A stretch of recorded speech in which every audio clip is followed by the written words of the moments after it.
ഒരു ക്ഷേത്രത്തിൽ മറ്റൊരു മതസ്ഥന്റെ പാട്ട് പാടുന്നത് ആദ്യമായിട്ടല്ല. പക്ഷെ നന്ദഗോവിന്ദം ഭജൻസ് പാടിയപ്പോൾ അത് പ്രശ്നമായി, വർഗീയതയായി, അത് വേറെ തരത്തിലോട്ട് വളച്ചൊടിക്കലായി. അപ്പൊ നമുക്ക് ടൂറിസ്റ്റുകൾ വരുമ്പോ ഇവിടെ കൊണ്ടുവരണം. കേരളത്തിലെ മര്യാദ സംസ്കാരമൊക്കെ ഇവിടുന്ന് പഠിക്കാൻ പറ്റും. ഭജൻസ് എന്തുകൊണ്ട് ഏറെ കയറി ചോദിച്ചു കഴിഞ്ഞാൽ, ഇവർ ഈ ഭജന തുടങ്ങുന്നതിന് മുമ്പ് ഈ പള്ളിക്ക് വേണ്ടിയിട്ട് ഒരു പാട്ട് ഡെഡിക്കേറ്റ് ചെയ്യാണ്.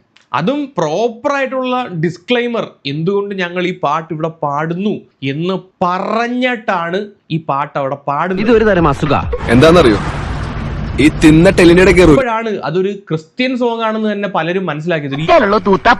കുറെ വർഗീയവാദികൾ അമ്പലത്തിൽ ക്രിസ്ത്യൻ പാട്ട് പാടാൻ പറ്റത്തില്ലെന്നും പറഞ്ഞങ്ങ് ഇറങ്ങിയുടെ വരെ വർഗീയത കുത്തി കയറ്റുന്ന ശശികലയെ പോലുള്ള വിശകലകൾ പറഞ്ഞിട്ട് എന്താ കാര്യം?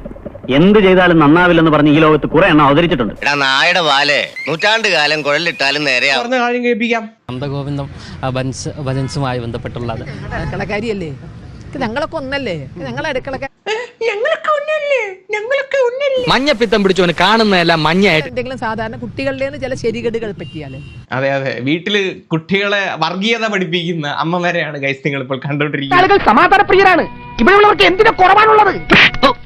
ഇതിന്റെ കുറവുണ്ട് അല്ലേ? അങ്ങനെ വേണ്ടിയിരുന്നില്ല എന്ന് പറയണല്ലോ, അത് അമ്മമാരുടെ ഒരു പങ്കാണ്, നീയാണല്ലോ കോടതി, കടമയാണ്. അങ്ങനെ വേണ്ടിയിരുന്നില്ല. അവരെല്ലാ മോനെ അങ്ങനെ വേണ്ടിയിരുന്നില്ല. മുസ്ലിംസിനെയും ക്രിസ്ത്യൻസിനെയും കണ്ടു കഴിഞ്ഞാൽ വർഗീയത തൂറിയറിയണം എന്നാണ് കുട്ടികളെ പഠിപ്പിക്കുന്നത്. മറ്റുള്ളവരുടെ കാര്യത്തിൽ എന്താ നോ ഇൻഫർമേഷൻ, വിവരമില്ല. ഭജൻസിന്റെ ആ ഒരു ന്യൂസ് വാല്യൂ മനസ്സിലാക്കി അവരൊരു പാട്ട് പാടിയപ്പോൾ അതൊരു വിവാദം ഉണ്ടാക്കി വർഗീയതയുടെ വിഷം തുപ്പാനാണ് ഇവരെ ശ്രമിക്കുന്നത്. എന്നോട് ആരെങ്കിലും അഭിപ്രായം ചോദിച്ചോ? അഭിപ്രായം ചോദിച്ചാൽ പറയുന്നതിന്റെ ഒരു വീക്ക്നെസ് ആണ്. ഒന്ന് പോടോ മനസ്സിലാവത്തോളൂ. ഞാനൊന്ന് വായിക്കാം. നന്ദഗോവിന്ദം ഭജൻസ് കഴിഞ്ഞ 14-ാം തീയതി ഒരു പ്രോഗ്രാം ഞങ്ങളുടെ ക്ഷേത്രവുമായി ബന്ധപ്പെട്ട് നടത്തിയിരുന്നു. ക്ഷേത്ര പുനർനിർമ്മാണം നടക്കുന്നത് കൊണ്ട് അതിനൊരു പ്രചാരണം എന്ന രീതിയിൽ നന്ദഗോവിന്ദം ഭജൻസ് ഫ്രീ ആയിട്ട് ക്ഷേത്രത്തിന് വേണ്ടി നടത്തിയ പ്രോഗ്രാമാണ്. ഓക്കെ, ഫ്രീ ആയിട്ട് നടത്തിയ പ്രോഗ്രാമാണ്. അത് കുറച്ച് പേർ വളരെയധികം വിവാദത്തിൽ എത്തിച്ചിരിക്കുകയാണ്. വെറുതെ അല്ല ഈ നാട് നന്നാവാ. തലയിൽ ഈശ്വരൻ തലച്ചോറിന് പകരം കൊടുത്തിരിക്കുന്നത് കളിമണ്ണാണെന്ന് എനിക്ക് തോന്നുന്നു. കളിമണ്ണല്ലടാ, പിണ്ണാക്ക, നല്ല ഒറിജിനൽ പിണ്ണാക്ക. വരികയും പ്രോഗ്രാം കേൾക്കുകയും ചെയ്തു. ഈ അമ്പലത്തിൽ നടക്കുന്ന എല്ലാ പരിപാടികൾക്കും എല്ലാ മതസ്ഥരും സഹകരിക്കുന്നുമുണ്ട്. ഇവിടുത്തെ ദേശവിളക്കിന് നമ്മൾ വിളക്ക് കത്തിക്കുന്നതിനോടൊപ്പം ക്രിസ്ത്യാനികളും തിരി തെളിയിക്കാറുണ്ട്. നിന്നെ ഇതിനൊന്നും കൊള്ളുകയില്ലെന്ന് നീ വീണ്ടും വീണ്ടും തെളിയിച്ചിരിക്കുകയാണ് എന്റെ വിജയ.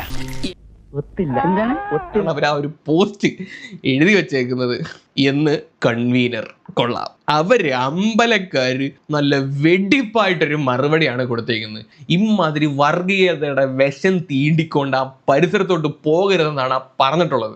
ഇതൊരുമാതിരി അതർ സൈഡ് പരിപാടി. ഇപ്പൊ എന്താ മറ്റടുത്ത പരിപാടി? സോഷ്യലിസ്റ്റ് യുഗമാണല്ലോ. ഈ നൂറ്റാണ്ടിനെ വലിച്ചഴച്ച് മനുസ്മൃതിയുടെ കാലത്തേക്ക് കൊണ്ടുപോകരുത്. തെറ്റാണ്. ഈ ഏർപ്പാടൊക്കെ നിർത്തുന്നതാ നിന്റെ ആരോഗ്യത്തിന് നല്ലത്. അല്ലെങ്കിൽ ഇതുകൊണ്ട് തട്ടുന്നവരെ നിന്നെയും തട്ടും. ഉണക്കമരം വെട്ടിമാറ്റിയില്ലേ ഒടുവിൽ അത് പോരെ.